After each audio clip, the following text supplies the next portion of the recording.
What's going on, guys? Today we are taking a look at a plugin from Plugin Alliance called the BX Master Desk Classic.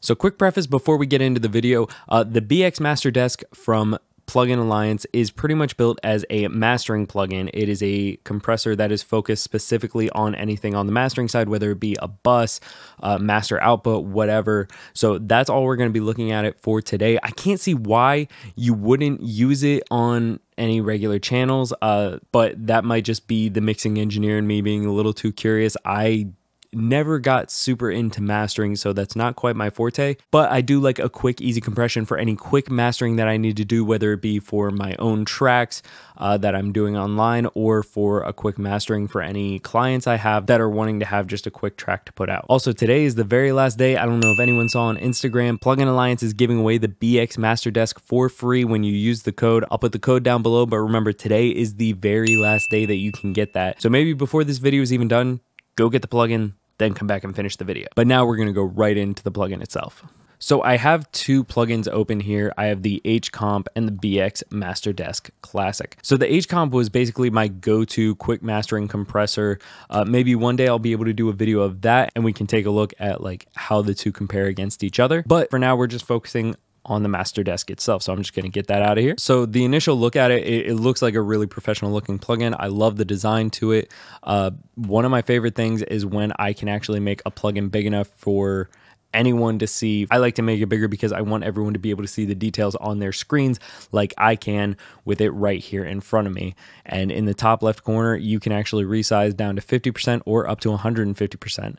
And this is probably where it's going to stay for the rest of the video because I love it. I love how big I can make this on my screen. So setting wise, it's pretty close to a standard compressor. You have output, trim, threshold, volume, and then this is where it gets a little different. You have stereo enhancer, tone, and foundation.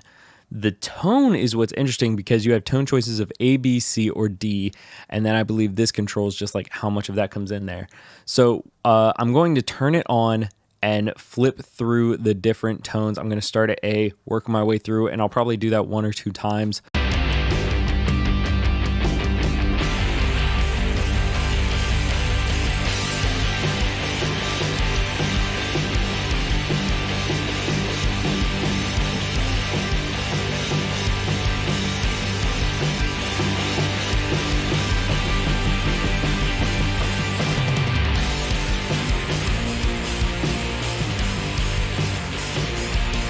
So I think the biggest difference I noticed as I flipped through the tone was that A to D progressively, I lost a little bit more of what I could hear the snare. So that could mean that this tone goes for more of the mid-range. It could fluctuate between like low mid to high mid. I'm not 100% sure. Maybe that would be something worth looking up. I'm just going off my initial reactions and thoughts of this. You also have the hard and soft compression option here. It'd be cool if there was some sort of midway, but it really doesn't matter that much. The stereo enhancer or the stereo enhance, I'm actually going to hit play and I'm going to cycle this up and down because I'm really curious what this is going to do.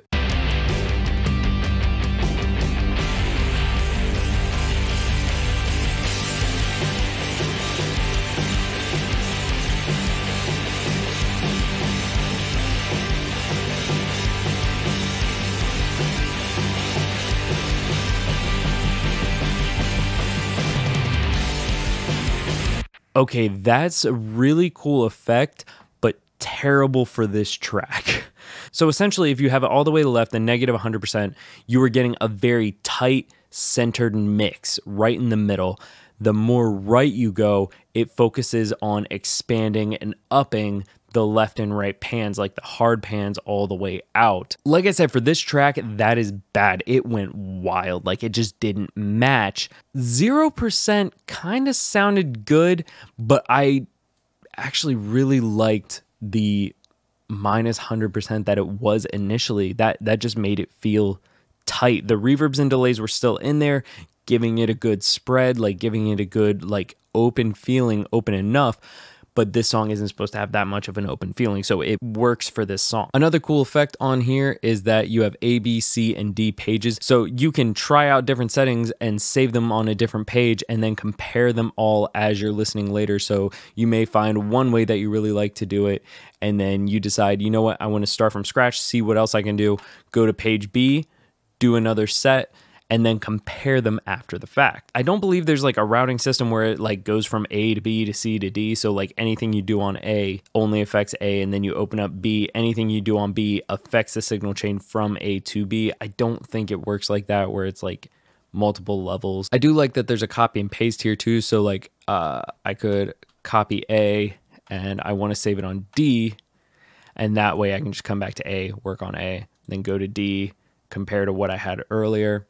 You also have the back and forward arrow, so you can redo and do any changes you make to your stuff. Another really cool setting is that you can solo mid and side right here on the top right. So it lets you focus on what people are hearing in those specific ranges for the speakers. It's worth trying out. I'm not sure if it's going to translate very well to the video, but it should.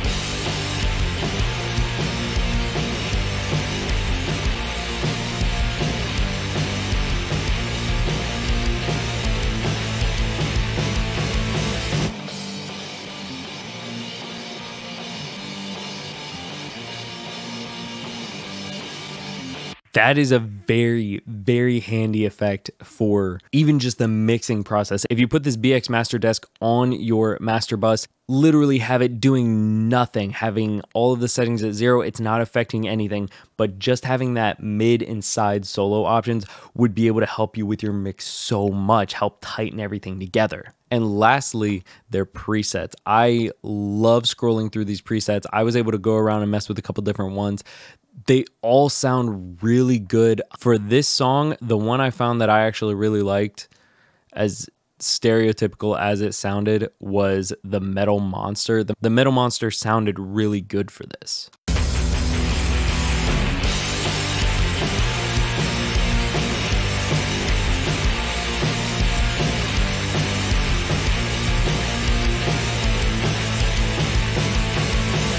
It works, and I like the overall tone that it's giving with the guitars and the drums. It makes my overheads a little harsh, but that's something I can do after the fact. That's something I can come back into my mix and pull the overheads back, make them a little less bright, a little less harsh to the ears. Something that was hilarious to me when I opened up the presets and I actually started cracking up, at the very bottom, you have ZZZ Death Magnetic. For anyone not familiar, Death Magnetic was an album from Metallica, and since this is a mastering plugin, it lines up perfectly with that album and like any controversy that was behind it. So Death Magnetic was a big part of what was called the loudness wars, and I guess those are still like happening. It wasn't so much a war, it was just a conversation, really comparing different methods of mastering, the like newer school of thought of absolutely compressing the crap out of something and then boosting it up, having it maxed out all the way through the song, and then the other side of letting the dynamics flow and drive the song naturally instead of relying so much on the compression. I can't tell if they were doing it as a joke or if they were just like, hey, here's a setting to get Death Magnetic, but it's really funny to me, so thanks for the laugh, Plugin Alliance. Overall, if you have the chance, get this plugin, especially if you still have time. Hopefully it's still 11:24 when you're watching this video. If not, you can get this plugin. I want to say it's about 150 bucks, but if you're like me and you like an easy way to get a good mastered sound, or a good even sound at least on your mixes, the BX Master Desk is just going to do it for you. Eventually, I'll do a H-Comp review and comparison with the Master Desk, since the H-Comp was my go-to, but I think now I'm going to be vibing with the Master Desk for quite a while. But thank you guys so much for watching, and thank you Plugin Alliance for offering this plugin for free for the little bit of time that you did. It's really helpful to engineers like me. Make sure you guys leave a like and comment down below. Tell me about any plugins that you want to see me review. If you have any questions about this plugin, I would love to help you as much as I can, or at least point you in the right direction to where you can get those answers. For any of those who keep up with this channel regularly, I'm going to try and put out a couple more videos, but I think for the next month, I'm going to be a little short on the videos just because I am going to be in the middle of moving, and I don't know when my setup is going to be put together fully again.